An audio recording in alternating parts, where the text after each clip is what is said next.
Hi guys, welcome back to the channel, welcome to this video. Now behind me is a legendary car with a very iconic number plate. It is 40RA, and most of you, I'm guessing if you're watching this video, will know this car and you'll have heard many a story about it. Well, we're going to get rid of all the stories and all of the nonsense because I'm with the original owner, Richard Austin, and he is going to tell us what really happened. So, Richard. Hi. Hello. Do you know what, when I turned up, and I came around the corner and I saw it sat there, honestly, goosebumps went up my arm. I was like, that's 40RA. That is the car that so many people have spoken about for so many years. I know, it's crazy.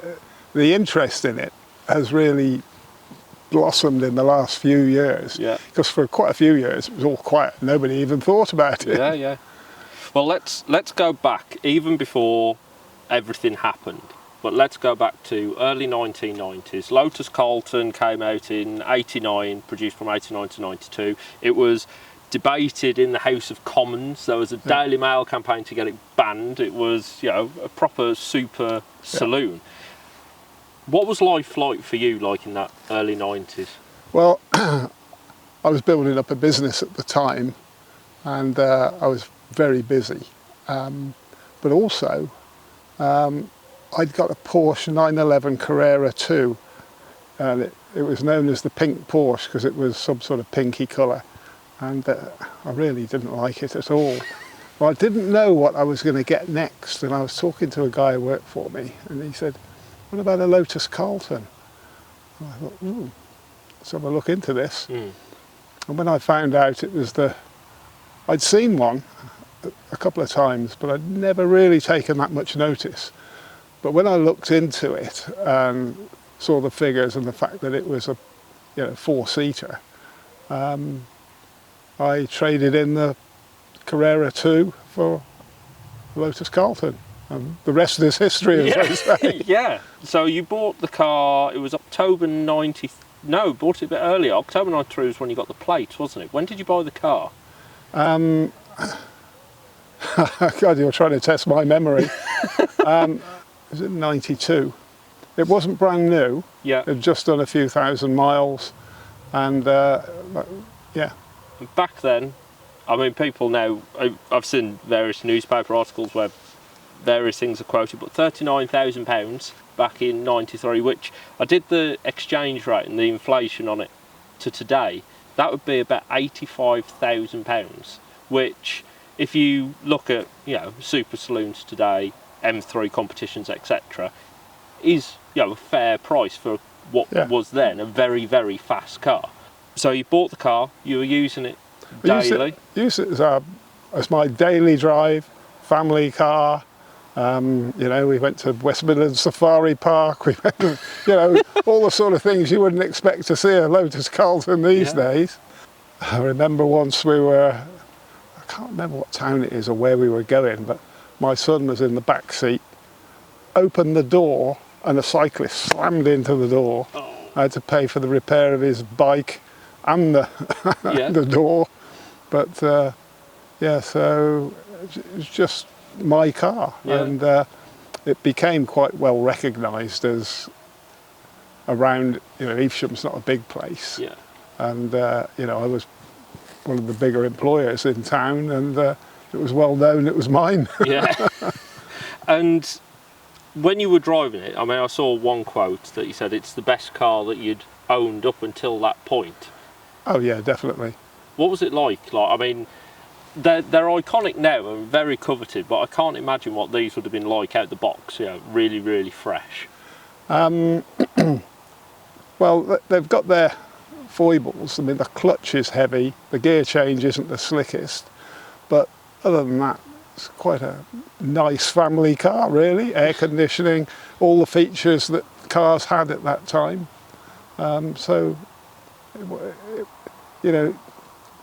It might sound odd, but it was just a car. Yeah, yeah. But then, it is based on a family car. Yeah, absolutely. Albeit with the heart of a lion under the bonnet. Yeah. So coming to October, and this is where we start seeing some of this story come together, and starting with the plate, 40RA. if I've read correctly, you bought that at a DVLA auction. Correct, Was it a birthday present for yourself? It was slightly late because I was already turned 40. But yes, it was, yeah. And you put it on the car in October. Yeah. And then we get to, was it November 25th, 1993? Yeah. About 5 o'clock in the morning. And you're rudely awakened. Very rudely awakened, yeah. Tell us what happened. Well, I heard the alarm going off, looked out the window, I could see a bunch of people fiddling around with the car, and I opened the window and just shouted, "F*** off, you bastards!" But I was naked, so I went rushing downstairs. There was one of my wife's jackets on the banister. I put it over my shoulders, went outside thinking, you know, I was asleep 2 minutes ago. It's all very stupid, but I was asleep, only moments ago. And I went outside thinking, I've rumbled and they'll go. But this guy stepped up to me and whack, knocked me flat. I was out on the drive, spread eagled. Yeah. And I don't know how long I was out for, it's probably only seconds. And as I sort of regained my senses and got up, I could hear crunching and cracking of fiberglass, and they'd got a pusher, which was a Sierra Cosworth, clearly stolen as well. Yeah. And they were pushing it up the road. They managed to get the steering lock disabled, but they hadn't got the engine. They hadn't managed to defeat the immobiliser. So shouted up to my wife, "Call the cops! I'm going after them." Yeah. And she'd got a Renault Espace, so I jumped in that. And anyway, they went about, less than a mile up the road, and then turned left up a hill, quite a narrowish road. And at the top of the hill, they stopped.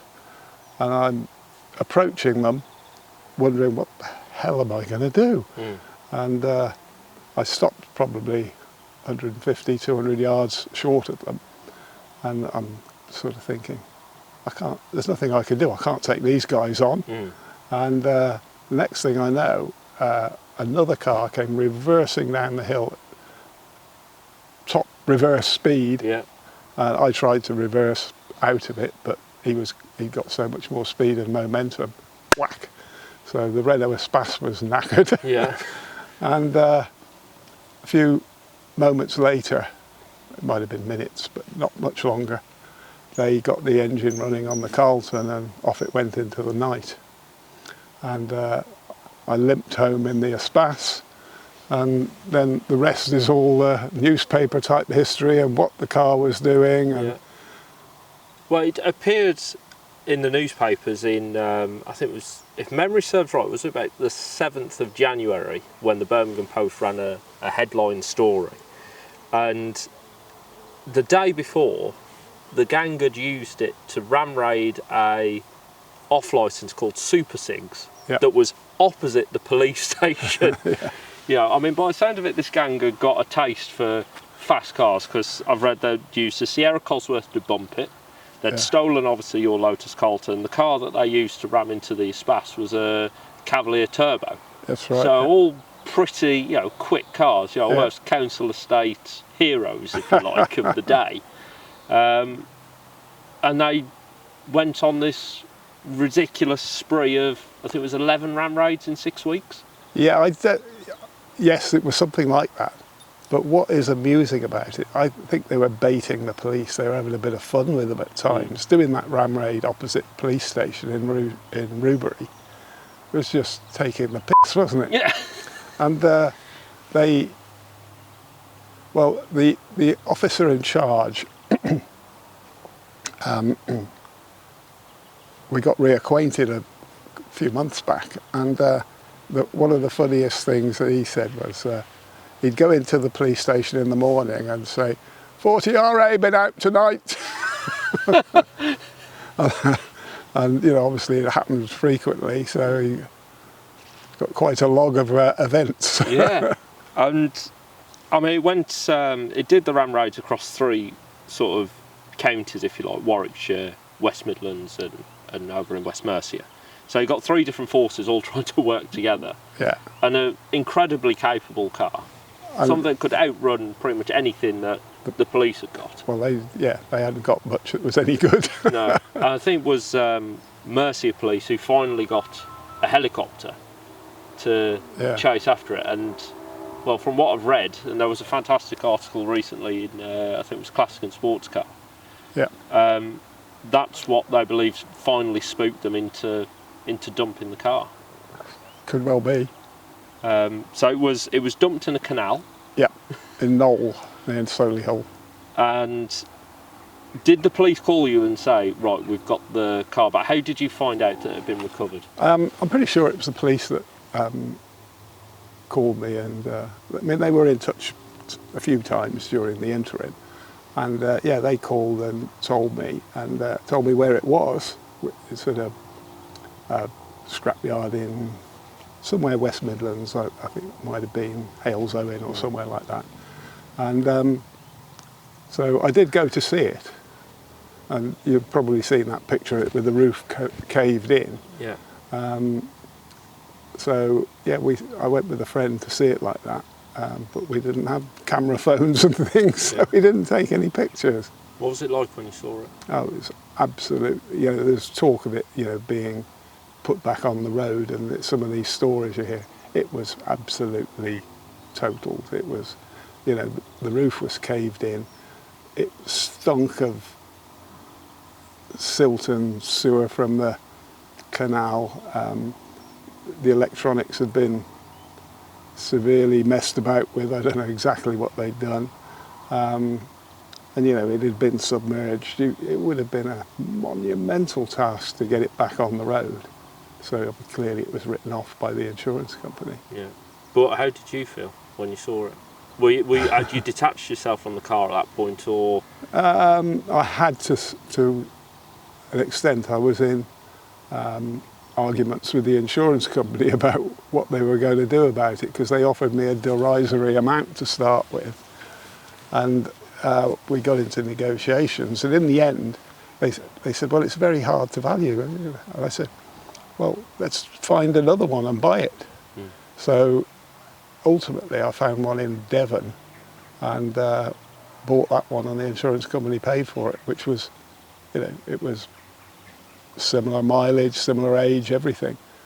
And I ran that one for probably a year, 18 months, and I sold it to a friend of mine who also ran it for a similar period. And then, but neither of us could remember what the number, the unique number was, and I don't know where that one ended up. Did you put 40RA on the replacement? I did for a while, yeah. So that could be where some of the stories came from, of, it has been recovered, or it was never recovered. That's probably true, yeah. I hadn't thought of that, yeah. You had it for 18 months, and then you stepped away from the Lotus Carlton. I heard that you put 40RA on a few different vehicles. Yeah. What kind of attention did you get when 40RA was, because that became quite an iconic number plate. People recognise 40RA and they immediately associate it, if anything, with what the car did and what that gang did with that car, not necessarily as with you. What kind of reactions did you get when people saw 40RA on a different car? To be honest, this was pre-social media and pre the build-up of interest, and it wasn't that much, all my friends and people knew it and commented on it, but I didn't get any major influx of people seeking information or anything like that. It was all quite low-key, to be honest. Yeah. And it's later on that the interest in 40RA has built up again, and it's become this legend. Has that increased since it's gone back on a Lotus Carlton? Oh, absolutely, yeah, massively, yeah. Was that part of your decision to put back on a Lotus Carlton? No, I'd always harboured the plan to do it, and I'd been looking to buy one for a little while. There wasn't much on the market, and this one came up, and that's where it that's where it moved on to. So I was quite keen to get 40RA back onto a Lotus Carlton. Yeah. It seems its rightful place. Well, it does, yeah. When you picked up your now Lotus Carlton that is sitting behind us, what emotions were there for you? Were there any emotions? Was it oh, I haven't felt this for a long time, or smelt that smell? You know, cars become sort of time capsules. I know what you mean, but when I got it, it wasn't that good. Body-wise, it was fine, but I bought it off a guy. Well, unfortunately, he passed away, so I bought it off his family, and they were based in Lewis in the Hebrides. So, and I hadn't seen it, but mechanically it wasn't as good as I had hoped for, and I had to do a lot to it. And when we got it, it was spewing out like rust-coloured water, and it wasn't the most engaging first.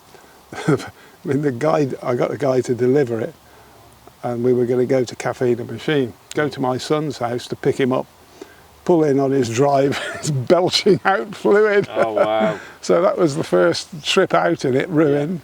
So, yeah, so a lot of work's been done to it.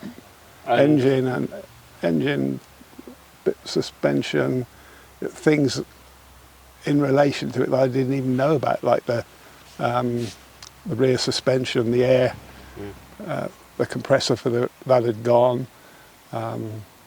It's had new injectors, new turbos, and God knows what. It actually goes like hell. It probably goes as well as any of my old ones ever did, possibly even better. Is it as fast as you remember? Yeah.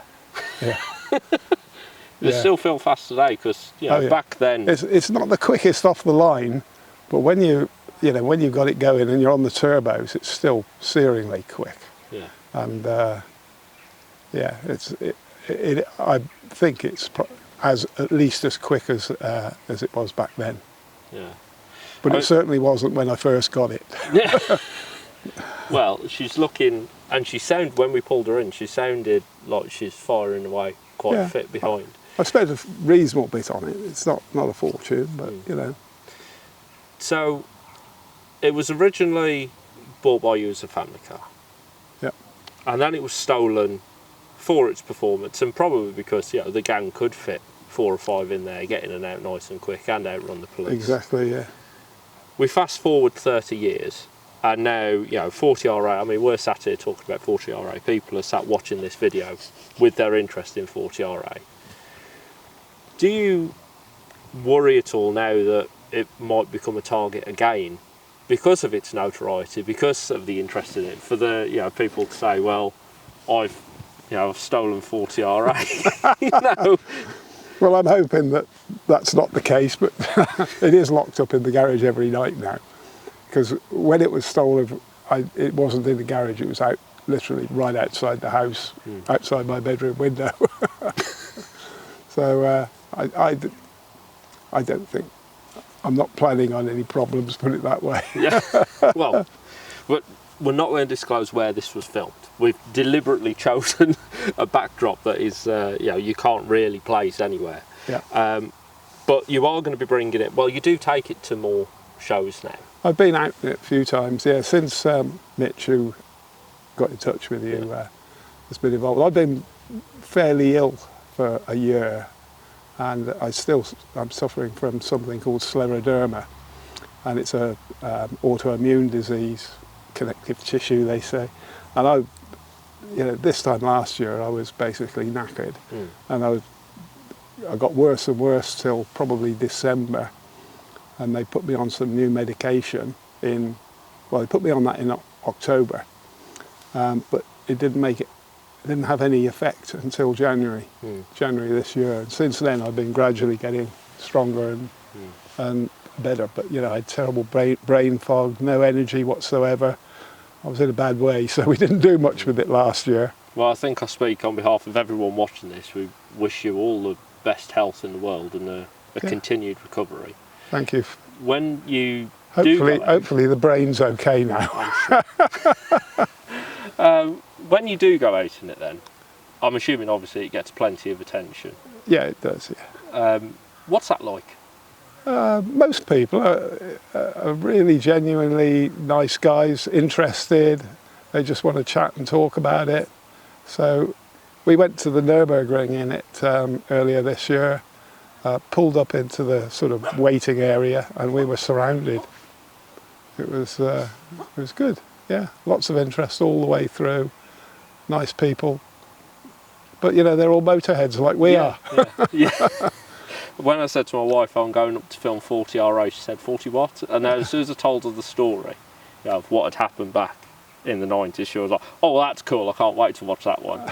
You know, so I think it's one of those stories that it has the interest because it embodies so many different facets. You know, you've got a very simple number plate, 40 RA. As soon as you say it, sort of, okay, well, that catches your attention straight away. It's on a Lotus Carlton, which is already a very iconic car. Yeah. And then you've got the whole cops and robbers element of it as well. And we all love a good cops and robbers story. From what I've heard, they never caught the gang. I think they knew who they were, but nailing them was harder. And you've got to remember, and I didn't think about this till meeting with the police guy, that the most serious offence was the assault on me, not stealing a car. And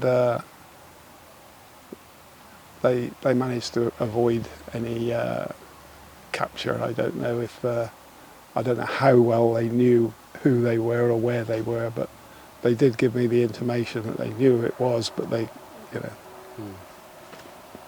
Heard they didn't steal another, or the gang sort of disappeared after that. It's almost like they had their swan song in your car.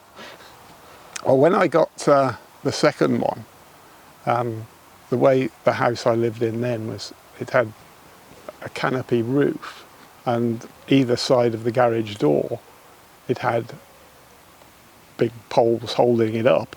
So I got a one of those things in the drive that you pull up and lock. Yeah. And so from then on it was a lot more secure because they'd have had to dig that thing up. Yes, yeah. So what's next for 40 RA? I believe we're going to an event called Vauxhall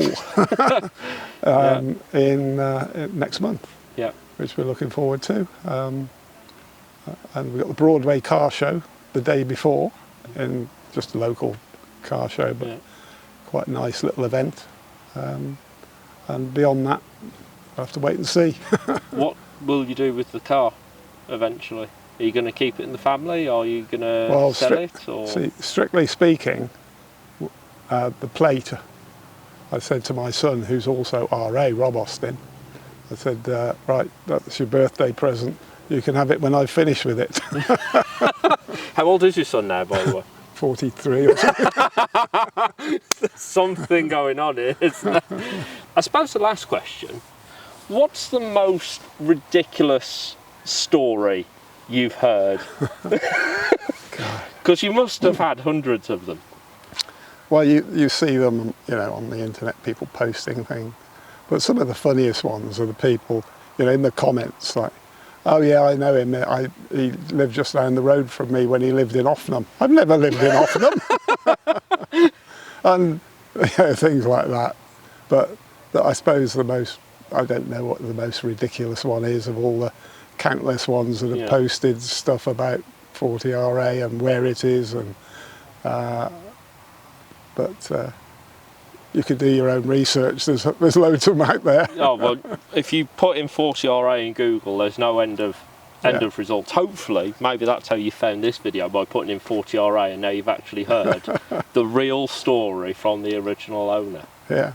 Like, I have to pinch myself. I'm literally sat by 40 RA, a car that I've read about for so long, next to the original owner in the original story. It's well, it's been a pleasure. It's no problem, and I look forward to the show up at the where is it? It's up at British Motor Museum. So actually, it's not that far from here. No, it's not. No, I've been there to a couple of coffee and chrome events that Footman James run. Yeah. So yeah, look I forward think to it. Vauxhall you'll enjoy. I try and set the show out in a in almost date order. So as you walk through the show, you almost go through the decades and you can see the marque evolve. I suppose the one thing that we also should point out as part of this research is a lot of people say that 40RA outran the police all the time, and there was, you know, stories of them goading the police on, but it was also they're reckless. It was really drive or die, Yeah, driving from the gang. yeah, they were pretty. Putting her through her paces. He must have been a pretty good driver though to get away with it. You know, trying to push it that hard. So fair play to him. As long as he's not the bastard that hit me. Maybe he could well be watching this video now. Anyway, guys, if you have enjoyed this video, can I please ask a favour? Underneath, you'll find a thumbs up. If you hit that, it'll help put this video in front of more people just like you and help get the real story of 40RA out there. I just want to say a big thank you to you, Richard, for sharing the story, spending some time with us this evening, and also to you guys for watching this video. I really do hope you've enjoyed it. If you have, maybe even think about hitting that subscribe button. There's more videos coming, pretty much one every week. Thanks very much for watching. I'll see you again soon.